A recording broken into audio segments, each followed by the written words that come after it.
Salut tout le monde, bienvenue dans cette nouvelle capsule vidéo. Aujourd'hui, on va parler de matériel photo pour la photographie animalière, plus particulièrement de téléphoto. Vous l'avez vu dans mes dernières vidéos, j'avais eu un coup de cœur au printemps dernier pour le 100-400 mm de Sigma.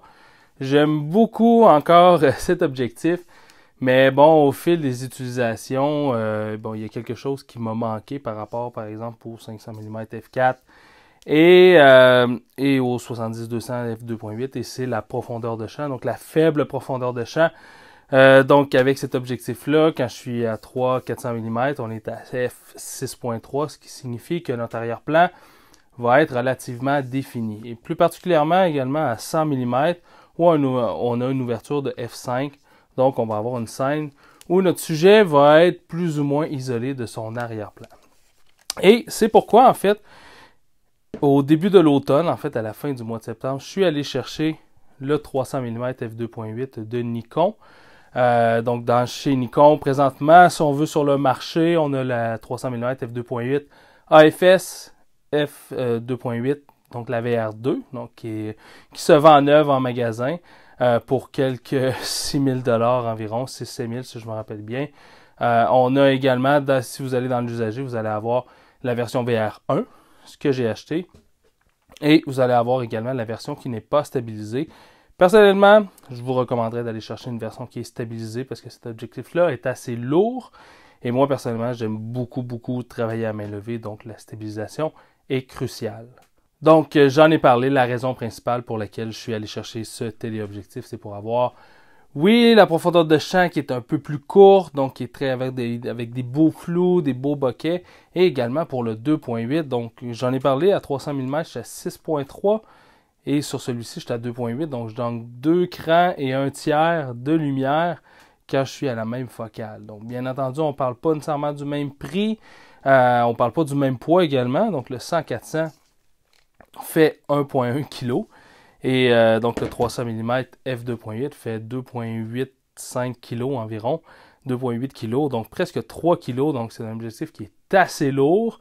Personnellement, j'ai aucune misère à travailler avec cet objectif à main levée, mais bon, pour des personnes qui ne peuvent pas lever de lourdes charges ou pour une journée complète, ça peut devenir assez incommodant d'avoir un objectif aussi lourd que ça, mais croyez-moi, ça en vaut la peine. C'est un objectif fixe, donc 300 mm, donc on ne peut pas zoomer comme avec le 100-400. Donc une focale fixe, c'est un peu plus contraignant au niveau des compositions. On ne peut pas intégrer tant que ça d'environnement dans nos images. Ceci dit, le fait qu'on soit pris avec une focale qui est déterminée à l'avance, ça nous permet vraiment de retravailler beaucoup plus notre image, plus que ce que l'on ferait normalement avec un zoom. Donc, pour ceux qui ne sont pas nécessairement familiers avec les téléphotos de Nikon, donc les gros téléphotos comme ça ici, généralement, vont venir avec une petite pochette comme ça ici pour protéger l'avant de l'objectif. Parce qu'en fait, on ne retrouve pas de cap pour protéger l'objectif. En fait, le cap, c'est cette pochette-là. Et donc ici, on va avoir le pare-soleil qui se fixe avec une vis, tout simplement. Je dirais que le pare-soleil du 300 mm 2.8 est d'une taille assez raisonnable. On n'est pas dans les tailles comme le 500 f4 ou le 600 f4. Ceci dit, c'est un petit poids quand même supplémentaire, mais c'est pas si mal que ça. Donc, l'objectif, c'est un objectif 2.8. Donc, vous voyez à l'avant, donc disons, la circonférence, le diamètre de l'objectif est assez gros. Donc, c'est un gros verre. Donc, il faut faire quand même attention. On ne peut pas mettre de fil protecteur sur cet objectif-là. Ceci dit, moi j'en mets pas. Si vous avez vu ma dernière ma vidéo en fait où je présentais le 500 mm f5.6 PF de Nikon avec les problèmes en fait que j'ai eu avec les filtres, je vais mettre le lien dans la description, vous irez voir ça. Donc voilà, s'il y en a qui sont pas familiers avec justement les gros téléobjectifs avec des grosses ouvertures, donc chez Nikon on a, bon en fait je pense que chez Canon c'est un peu la même chose, on a un petit porte-fil comme ça ici, où on va mettre en fait un fil protecteur parce qu'en fait ici tout le devant de l'objectif, le derrière en fait de l'objectif est vide. Et c'est également là, si jamais vous voulez mettre un fil polarisant sur cet objectif-là, vous pouvez acheter la monture avec le fil polarisant. Il va y avoir une petite roulette sur le dessus pour que vous puissiez l'ajuster. Donc c'est un objectif, comme je l'ai dit, assez lourd, 2.8 kg. Ceci dit, c'est quand même pas, c'est pas si pire, c'est environ le poids du 200-500 de Nikon. La première chose que j'ai fait en achetant cet objectif-là, c'est que j'ai remplacé le pied. Donc j'ai placé un pied arc à Suisse, comme je le fais avec tous les téléphotos que j'achète. Mon 70-200, mon 500 mm, même le Sigma ici, 100-400, je vais aller en chercher un. Donc ça permet en fait de ne pas avoir à rajouter de plaque lorsqu'on veut utiliser l'objectif sur un trépied. Et donc sous l'objectif, sur le pied en fait, on va avoir directement les trous si on veut visser une sangle ou quelque chose dans le genre. On a ici sur le côté un petit bouton qui s'appelle Memory Set, ce qui permet en fait d'utiliser, ici on va avoir 4 boutons tout le tour de l'objectif et donc on peut pré-régler en fait une distance de mise au point.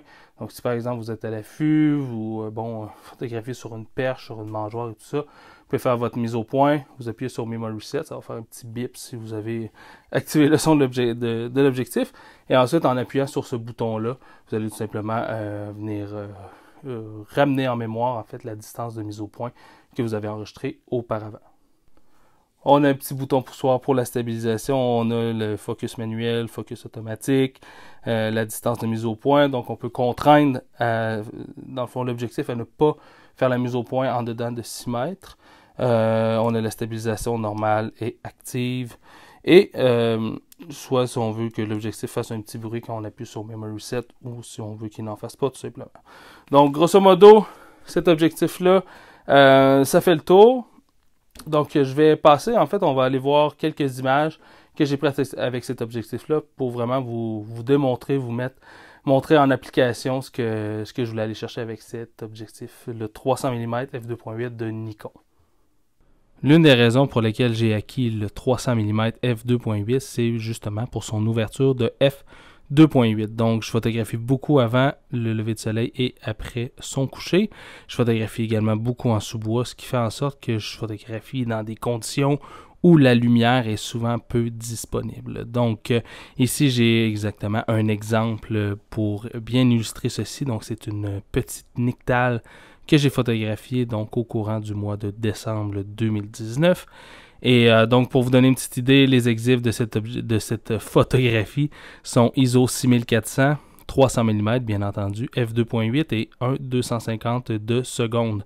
Donc, vous voyez que j'étais pas mal dans les extrêmes de mes équipements, donc à pleine ouverture. Et donc, c'est prêt avec le D3S, donc il y a une bonne capacité à monter haut en ISO.